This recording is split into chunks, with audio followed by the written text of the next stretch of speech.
મારી વિનંતી છે કે આજનો દિવસ લોકશાહીમાં સૌથી મોટો પર્વ છે, ઉત્સવનો દિવસ છે।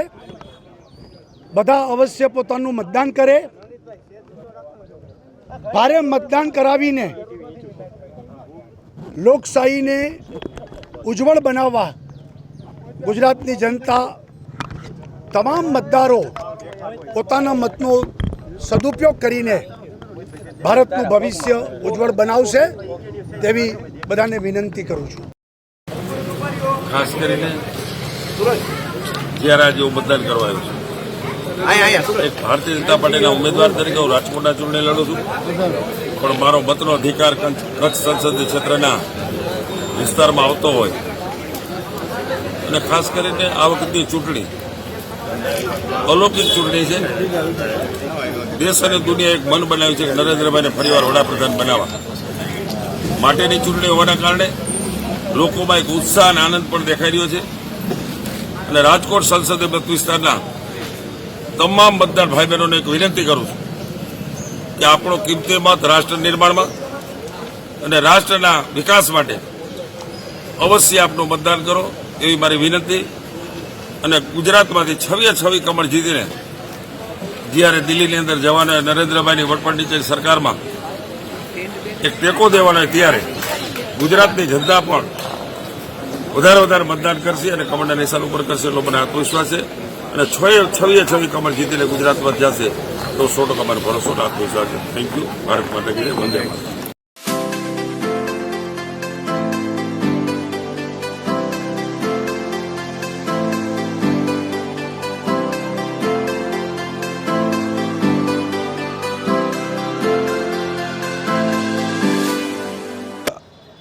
આ દેશનો લોકશાહીનો મોટો પર્વ ચૂંટણી 23મી એપ્રિલ આજે સવારે 7 વાગ્યાથી આ મતદાન મથક ઉપર લાંબી લાઈનો છે। સ્પષ્ટ બતાવે છે કે ફરીથી લોકોએ નરેન્દ્રભાઈ મોદીને વડાપ્રધાન બનાવવા માટેનું મન બનાવી લીધું છે। રાજકોટ લોકસભાનું અત્યાર સુધીનું મતદાન 26% જેવું થયું છે। અમને સૌને આશા છે કે આ મતદાન સાંજ સુધીમાં 60% ઉપર જશે। બીજું સમગ્ર સૌરાષ્ટ્રમાં એવરેજ 25 થી 30% મતદાન રહ્યું છે। મતદાન મથક ઉપર આજ પણ લાંબી લાઈનો છે, ત્યારે શાંતિમય રીતે એક બાજુ વન વે ભાજપ તરફી મતદાન ચાલી રહ્યું છે। ગત વખતે મોહનભાઈ કુંડારિયાએ 2,46,000 કરતાં વધારે લીડોથી આ લોકસભા વિજેતા બન્યા હતા। રાજકોટ મહાનગરના તમામ કાર્યકર્તાઓના પરિશ્રમની જે પરાકાષ્ઠા સર્જી છે એમના માટે હું અભિનંદન આપું છું। રાજકોટ લોકસભાની બેઠક એ પછી પડધરી ટંકારા હોય, વાંકાનેર હોય, જસદણ હોય, રાજકોટ ગ્રામ્ય હોય અને રાજકોટ 59, 69, 70 આ 7 પૈકીની તમામ સીટમાં ભારતીય જનતા પાર્ટીની લીડ નીકળવાની છે અને 3 લાખ કરતાં વધારે મતોથી મોહનભાઈ કુંડારિયા વિજેતા બનવાના છે।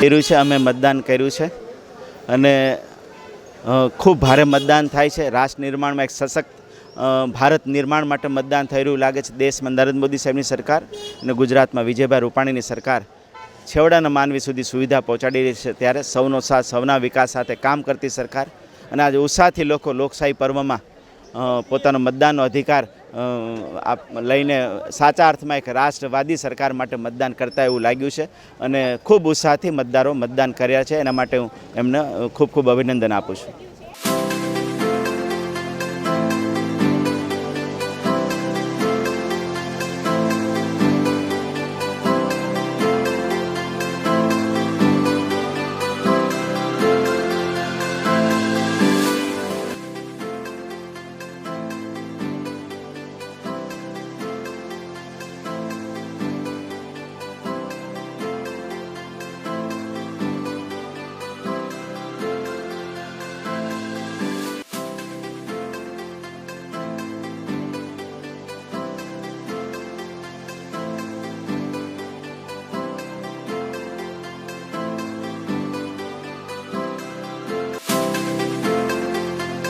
લોકશાહીનું પર્વ છે. તમામ લોકોને હું અપીલ કરું છું કે મતદાનનો ઉપયોગ કરવો જોઈએ. વધારે વધારે લોકશાહીને બચાવવા માટે મતદાન કરવું જોઈએ. તમારો ગમો અણગમો આ મતદાન મારફત તમે વ્યક્ત કરી શકો છો.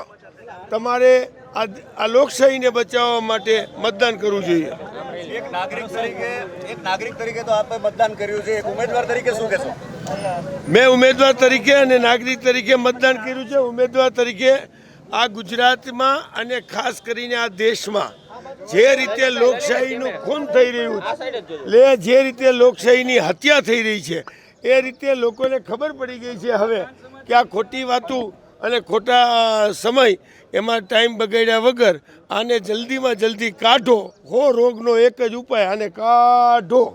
લલિતભાઈ, ખાસ જે રીતે મુખ્યમંત્રી આશા વ્યક્ત કરી છે કે 26 બેઠક ઉપર કેસરીઓ લહેરાશે, એ તમે મુખ્યમંત્રીને બીજી વાર પૂછ્યો તો એમ કે ગુજરાતમાં અમારી 30 સીટ આવત. એ એમ કહે છે ગુજરાતમાં અમારી 30 સીટ આવશે, કારણ કે આ ફાંકા મારવા એ તો એનો જન્મસિદ્ધ હક છે. તમે શું માનો છો કોંગ્રેસ 17 સીટ આવશે. 17 લખી લ્યો તમે. લલિતભાઈ જીતે છે? લલિતભાઈ 1000% જીતે છે. કોંગ્રેસ જીતે છે. લલિતભાઈ નહીં, રાજદીપસિંહ જીતે છે, લલિત કગેત્રા જીતે છે, અમારા મુકેશ ચાવડા જીતે છે. Yes yes. આજના દિવસે હું સર્વે ગુજરાતના મતદારોને પ્રાર્થના કરું છું કે પોતાની સૂગ, પોતાની આળસ ઉડાડી અને દેશના લોકતંત્રને વધુ મજબૂત બનાવવા માટે એક જ વખત 5 વર્ષે મતદારને આપણી લોકશાહીમાં ચાન્સ મળે છે કે બટનથી ટનાટન દેશ કરવાનો મોકો મળે છે. તો સૌ જાગીએ. 100% મતદાન તરફ દેશ જ્યારે આગળ વધશે ત્યારે જ ભારત મહાસત્તા બનશે એવું મારું સ્પષ્ટપણે માનવું છે. સમજદાર અને હોશિયાર માણસો મત આપવા નથી જતા, એટલે જેને ખબર પડે છે એ નથી આપવા જતા, એ આળસ રાખે છે, અને જેને નથી ખબર પડતી એ ઘણીવાર આપી આવે છે. એટલે નબળી સરકારો બનતી હોય છે. ત્યારે મારી આ બધાને કરબદ્ધ પ્રાર્થના છે કે આવો સૌ જાગીએ અને 100% મતદાન તરફ ગુજરાત આગળ વધે. સાયરામભાઈ, આપના શબ્દોમાં એક મતનું કેટલું કિંમત છે?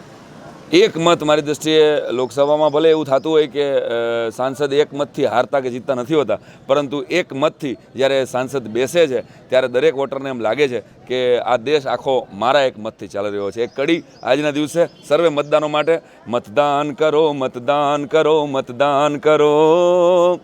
દેશની લોકશાહીના જનગણનું સન્માન કરો. મતદાન કરો, મતદાન કરો, મતદાન કરો. આપણે બોર્ડર ઉપર નથી જઈ શકતા, બૂથ ઉપર તો જઈ જ શકીએ. દોસ્તો, સૌ જાગીએ અને 100% મતદાન ગુજરાત કરે એવી મંગલ શુભકામના. જય જય ગરવી ગુજરાત. મોટું પર્વ છે અને લોકોને અપીલ પણ કરીએ છીએ કે ખૂબ મોટું મતદાન કરે. 5 વર્ષ જે રીતે નરેન્દ્રભાઈએ દેશનું સુશાસન કર્યું છે અને દેશને સુરક્ષિત રાખ્યું છે, અને નરેન્દ્રભાઈ માટે થઈને લોકો મતદાન કરે છે. જે પ્રકારે આવનારા 5 વર્ષ ફરીથી નરેન્દ્રભાઈને, કમળને અને ભારતીય જનતા પાર્ટીને મળવા એ સુનિશ્ચિત થઈ ગયું છે. સિટીમાં સાહેબ સવારથી જ ભીડ છે, શું લાગે છે? સમગ્ર ગુજરાતમાં ગામડામાં હોય કે શહેરમાં હોય, તમામ લોકો નરેન્દ્રભાઈ માટે મતદાન કરવા નીકળી પડ્યા છે અને કમળ ખીલવાનું છે. આ વખતે મોહનભાઈની લીડ વિશે કાંઈ? ચોક્કસ ગયા વખતે કરતાં પણ વધારે સમગ્ર ગુજરાતમાં અલગ અલગ ઉમેદવારો ભારતીય જનતા પાર્ટીને વધારે લીડથી જીતશે.